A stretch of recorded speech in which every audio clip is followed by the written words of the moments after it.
Yes. So you could tell a story where basically everything we were saying in the Bush presidency was premised on the idea that the 1970s weren't coming back and the Republican Party therefore needed this forward-looking agenda. But maybe what happened in Trump's presidency was that briefly the 1970s did come back. Yeah. And so the Republican coalition could expand to include blue-collar Hispanics and all of these extra voters without having some dramatic shift in agenda of the kind we'd imagined. What do you think? That's one reason I stress these two different periods, from the first Trump presidency and then the Biden presidency.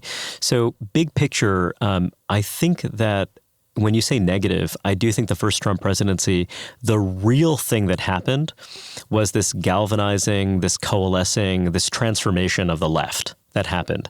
This sense of cohesion, just cultural power, cultural institutions, prestige, status, the idea of affluent, educated, but also just high status, high prestige people exerting this incredible power.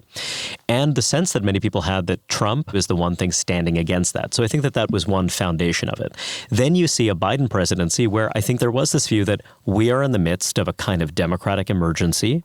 This legitimates real dramatic change. We need to question neoliberalism. We need to dismantle systems. We need to do something really new and different. In 2020, my gosh, when you look at the state of the Trump presidency in that moment, I don't think anyone would argue, including those who, see a lot of virtue in that presidency as I do. I think they got some big, important things right. But that, it was pretty chaotic in 2020, right?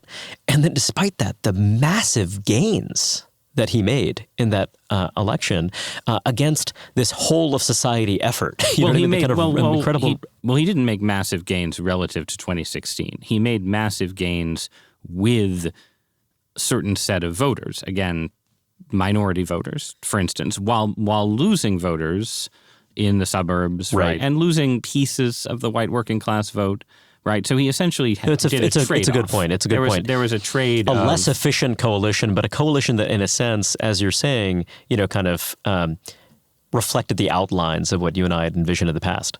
Of course, there are people who are determined, bitter-ender, never-Trumpers who are gone from the coalition.